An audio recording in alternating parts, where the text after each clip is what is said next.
So we started our journey in Slovenia from Piran, which is a very, very cute seaside city. It's well kept, it's very enjoyable, very relaxed.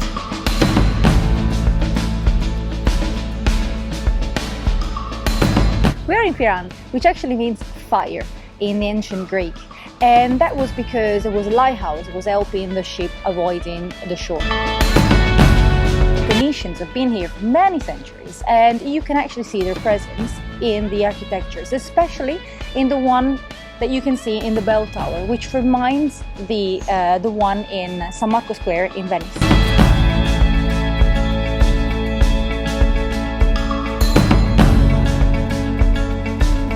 The Slovenian coast is squeezed between Italy and Croatia, nevertheless it's very beautiful. Behind me you can see Trieste, and back there also the Alps, while on the other side, just in front of us, there is the coastline of Croatia.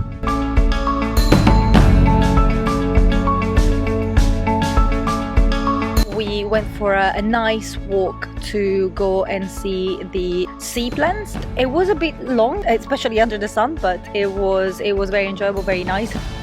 We are walking along the coast between Piran and Strunjano. Strunjano National Park is famous for the salt plants, which you can see behind. It was a very famous goods that was traded by Piran with the other Venetian cities along the Adriatic Sea. We finally reached destination. We walked through the Strunjano Park and end up here at this beach, the cliff behind me, which is exactly where we wanted to get. And now we laid back a little bit, and then in the afternoon we go back to Piran.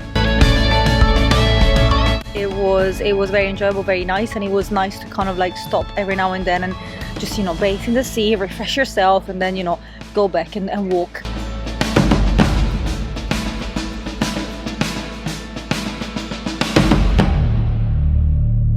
On the way to Ljubljana, we stop at the Postojna, which is a very famous complex of 24 kilometers of natural caves. It's one of the natural wonders of Slovenia. It's supposed to be pretty cold on the ground, that's why we're here in a jacket. Let's go and find out.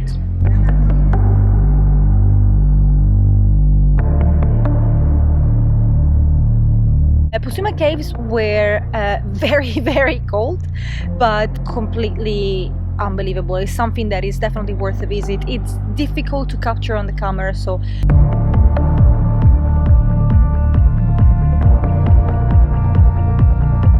the castle, it's a must, because you would expect like the usual castle, like, you know, usual bits and bobs of stuff. Instead, apart from like the very engaging history behind it, like the way that the castle is actually built is fantastic, because they managed to kind of like mix what the nature offered there, so the rocks, and what the man was able to build.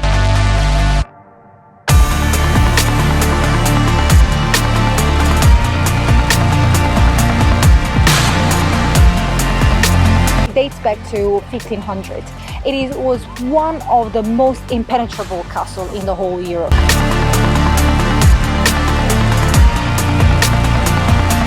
And don't worry, we're not in Transylvania now, we're still in Slovenia.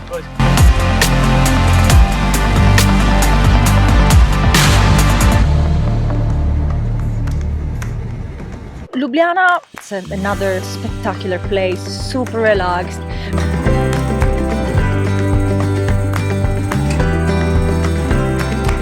The city was founded back in the 1st century AD by the Romans, under the name of Emona. Ljubljana was subject to a number of earthquakes, has been rebuilt a number of times. Behind me, the old town has been rebuilt in a Baroque style, very similar to the Italian one, while here the new town has been built according to the Art Nouveau, which was very fashionable at the beginning of the 20th century. Has been the capital of Slovenia since 1991, since independence. Today is a thriving capital, full of life. Very active, full of people, a lot of things to do. Everyone is out, everyone is enjoying their ice cream, their beer by the river. And of course, we couldn't escape a fantastic boat trip on the river. Ljubljana. We left New York City with our windows down. We couldn't see the trees and it was too damn loud. I will stand on your border and I'll search through the clouds. Yeah, we left New York City with our windows down. Whoa, whoa, whoa. Whoa, whoa, night it started raining quite heavily, so to kind of like kill time this morning, we decided to visit the Museum of Illusions, and it is a lot of fun. You can check it out now.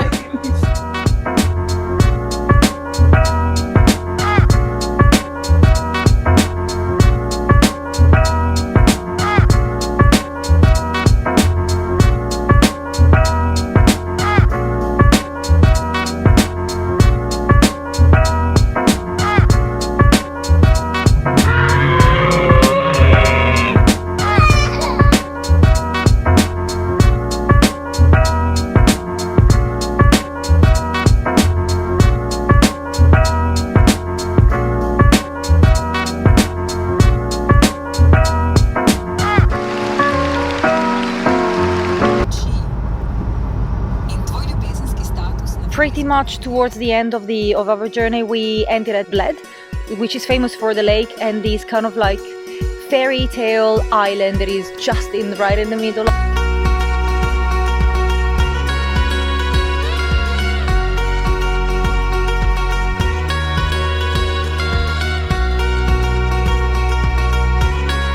It's a beautiful walk around the whole lake itself.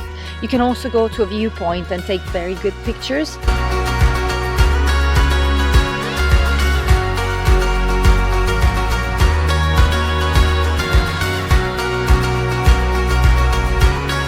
And then of course we decided to get on a boat and explore the little island, which was full of weddings.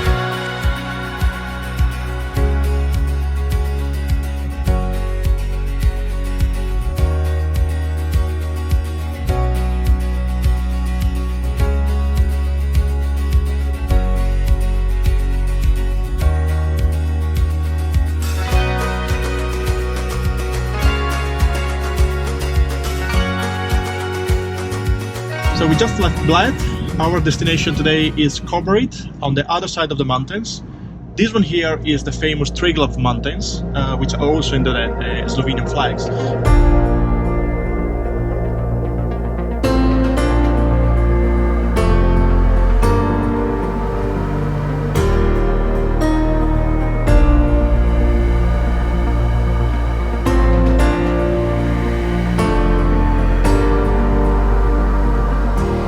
The last day, and we are now in Caporetto, a place famous for the battles in the First World War.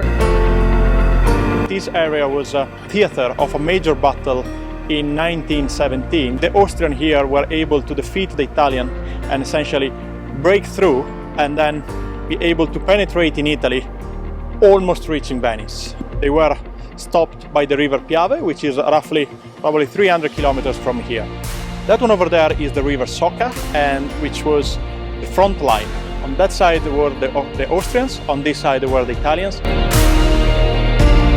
I personally come from the northeast part of Italy, so Slovenia is very close to the border. Despite that, every time that we passed by, we were going either to Austria or to Hungary or down to Croatia. We never stopped to Slovenia. And that's the reason why this time we decided to devote an entire week to discover a bit of Slovenia.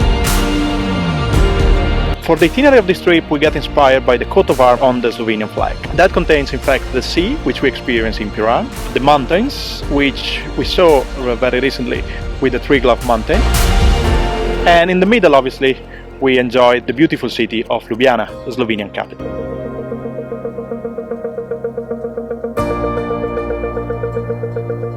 Slovenia is a very clean and nice place. Reminds me a lot of Italy itself. It's very naturalistic, very enjoyable. Slovenia is a gem in the middle of Europe, and it's incredible because there are probably not like one single majestic major landmark, but there is a number of little gems that are maybe small, but they are absolutely beautiful. Think about the small city of Piran. It seems to be like in Venice, but in reality we are in Slovenia. Ljubljana seems to be in Prague, but it's Slovenia. And if you think about Bled, you may think that we are in Austria, but in reality we are in Slovenia. Incredible how Slovenia, positioned in the middle of Europe, is a fusion on different styles that develop in their unique way of life.